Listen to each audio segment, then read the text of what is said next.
Commissioner Boomhower.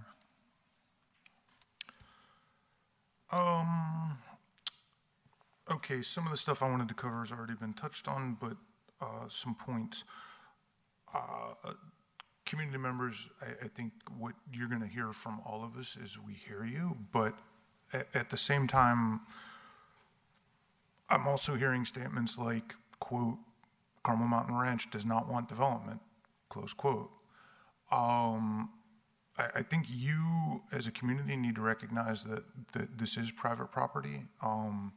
Regardless of what your expectations were, you had to know that this wasn't a community-owned asset. Somehow, New Urban West found out that the property owner was selling. I get that you guys are trying to say, well, we can put together a Melrose or something to try to finance this, and we'll purchase it, and we're going to develop it ourselves. That ship may have sailed. I don't know how to advise you on that, but the reality of the situation is I think the property owner has the right to sell, and I know the property owner has the right to sell, and I know that if we approve this, that New Urban West has the right to redevelop. So the rest of my comments are for New Urban West and your consultant team. Pretty sure I'm going to be here on the Planning Commission when this comes back because I just got appointed to a 4-year term. So let me tell you what I'm going to be expecting to see when you do come back. Because you know this is going to be a fight. So be prepared to show us every step along the way how you engaged with the community.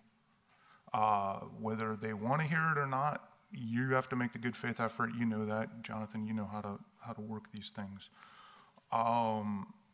And you got to show us that you've been working in good faith. I'm going to want to see some very specific things with regard to how this designs, like my colleague, Mr. Austin.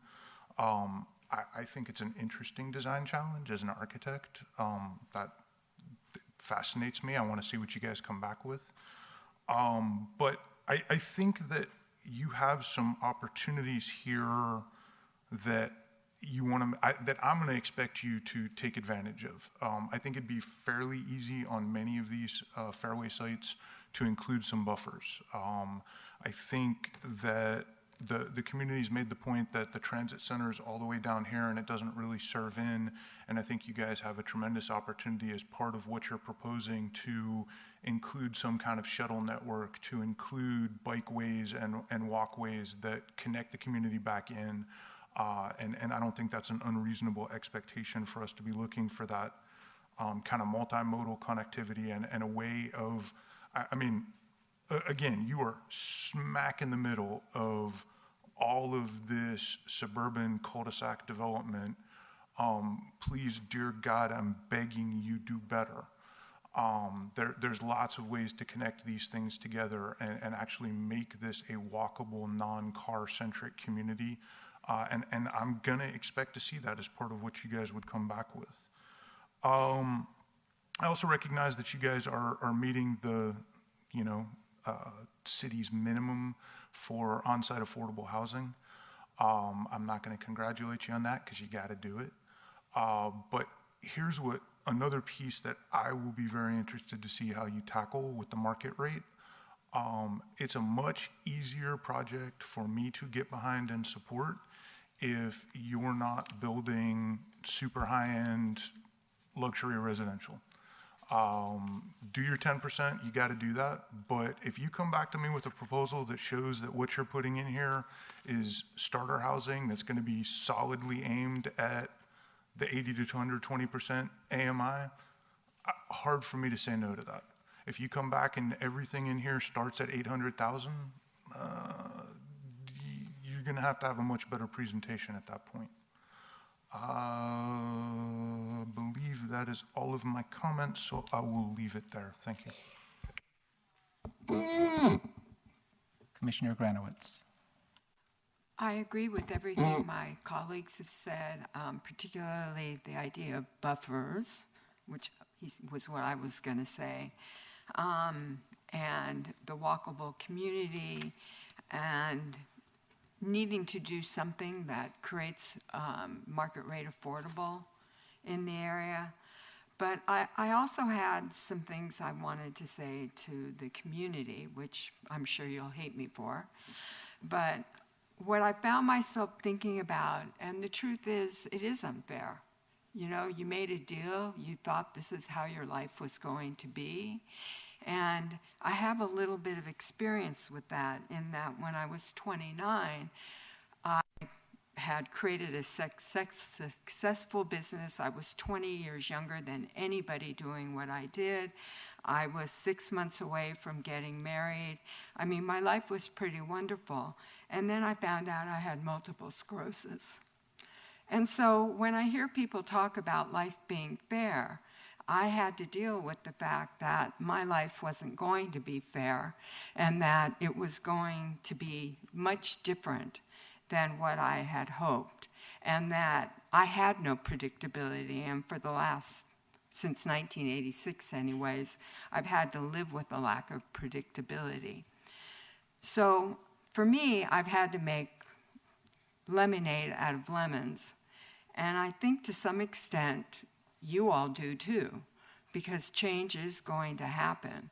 And to hear statements like only 2 people are going to benefit, I think is wrong.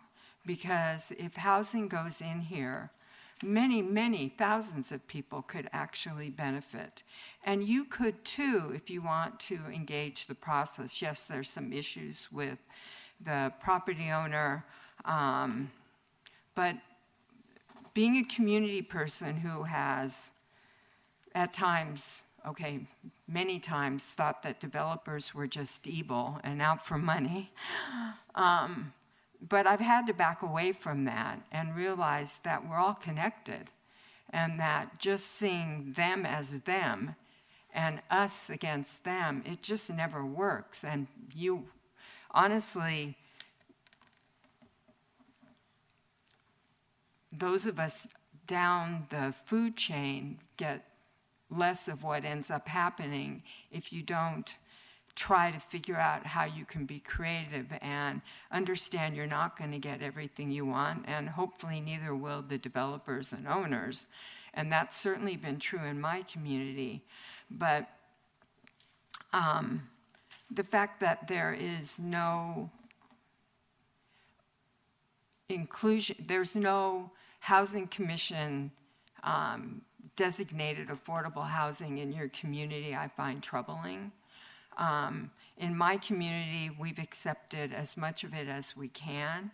And we've accepted the fact that our community character is going to change. And some of it, honestly, I don't love, but I'm 63.